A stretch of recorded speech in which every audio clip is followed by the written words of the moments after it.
This was a question combined of projectile motion and you can say conservation of linear momentum. This is a very simple question. There is a bullet of having mass 0.0 kg. So ball mass was given, but we can assume this is m, so this will be 20 times. So I have written this is m and this is 20 m. So the starting velocity is v, which strikes here horizontally.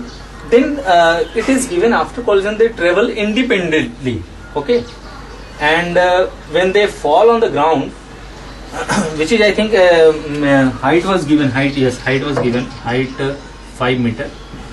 So ball comes here, which is 20 meter from this base, and bullet here, which is 100 meter from this base, okay. So we need to find what was the initial velocity.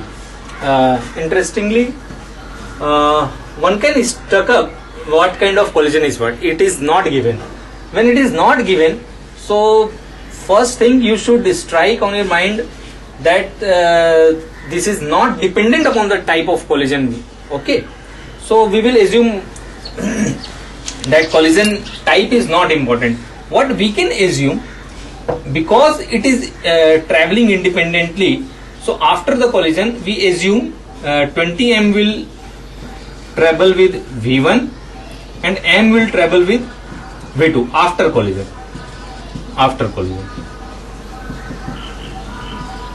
See, point is it's a horizontal strike, so pi equal to pf along say x axis we can assume.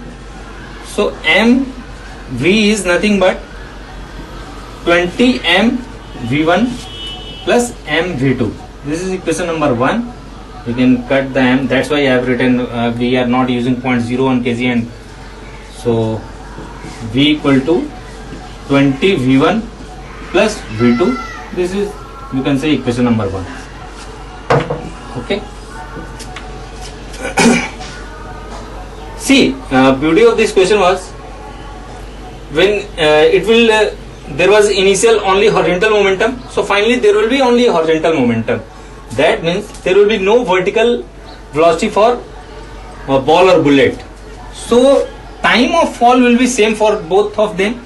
Applying basic kinematic equation in this direction, vertically downward, what we can get? S equal to ut, vertical velocity is 0, ut plus half gt square. So we can calculate 2s by g, and this is nothing but s is 5, this is 10, so it comes 1 second. So time of fall is 1 second.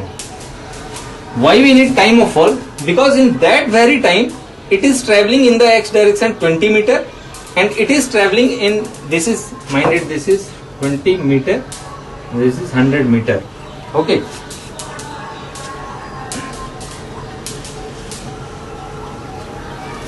Yes, it was given in meter, 20 meter and 100 meter. So in this time it will travel 20 meter and it will travel 100 meter. Now we can apply equation of kinematics on say 20 m first, 20 m ball, assuming this direction as positive. So 20 becomes s equal to ut. U means 20 m के लिए हम लोग we have assumed v1. S equal to v1, time of fall is 1, so v1 becomes 20, okay. And for m, assuming this direction positive, 100 is nothing but s equal to ut plus half at square, ut, then v2 becomes 100. We put here 20 multiplied by v1, 20 plus 100, this becomes 500. So I always say this kind of question will determine that you will be selected or not. This will not improve your rank, but this kind of question should not be lost at any cost. And we will do second question continuously, okay. Next question is very simple. There were four graphs. There were 4 graphs,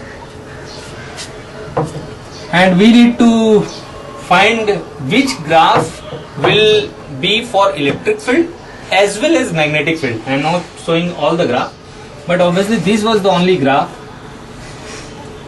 Although this was not easy, this was little bit confusing, because whenever there is loop, you can say magnetic field lines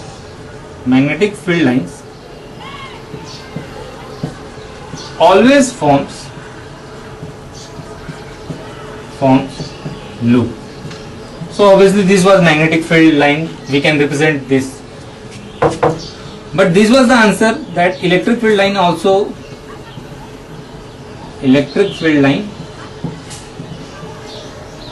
can make loop. And this is only one case where normally electric field lines emerges from positive and ends at negative. Okay, this is basic.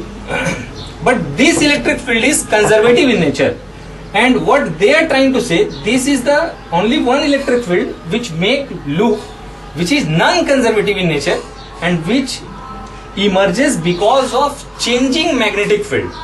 Okay, so this was based on that funda.